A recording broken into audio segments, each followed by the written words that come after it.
বিসমিল্লাহির রহমানির রহিম। আসসালামু আলাইকুম। মজার লোভনীয় ভর্তা, জিভে পানি চলে আসবে। আর এটা শরীরের জন্য অনেক ভালো এরকম সবজির ভর্তা। এখানে পানিটা বয়েল হয়ে গেছে। এখানে আমি এটাকে কি বলে, এটা আমাদের ভাষায় কাঁকরুল। আর এখানে আমি কাঁচামরিচ নিয়েছি। কাঁচামরিচ দিয়ে ভর্তা করলে যা মজা লাগে আর যা টেস্ট, আমরা তো সবসময় শুকনো মরিচ দিয়ে খাই, আজকে আমি কাঁচামরিচ দিয়ে করেছি।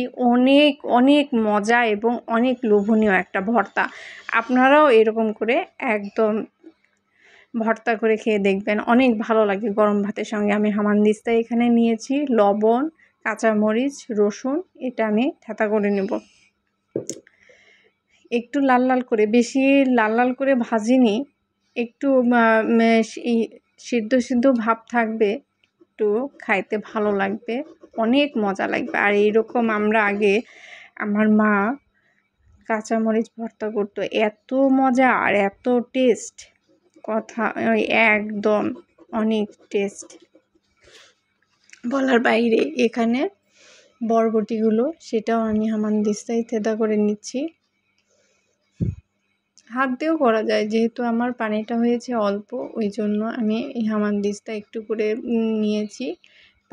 পাটাতে করলে একদম মিহি হবে, মিহি হলে হাতের মতো ভর্তার সেই স্বাদটা আর আসবে না, খেতেও ওই রকম মজা লাগবে না। দেখছেন কতটা সুন্দর করে ভর্তা আমার হয়ে গেছে। আমি এটা রেখে দিলাম। এবার কাঁকরুলগুলো, সেগুলো আমার বিচিওয়ালা কাঁকরুল না, একদমই নরম, সেগুলো থেঁতা করে নিলাম। এখানে মরিচটাও ভর্তা করে নিয়েছি, সরিষার তেল দিয়ে মেখে এখন ভর্তাটা মাখাবো। আমার মাখাতে তো জিভে পানি চলে আসছে, যে কখন আমি ভাতের জন্য অপেক্ষা করতেছে আমার বড় মেয়ে।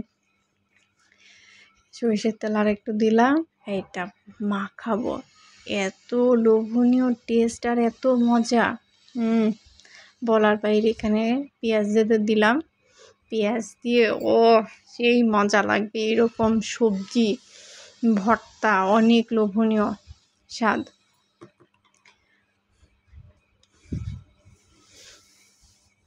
এখানে পেঁয়াজ কাঁচামরিচটাও ভর্তা করা হলো, এটাও হয়ে গেল। এটা আমি এখন মাখাবো।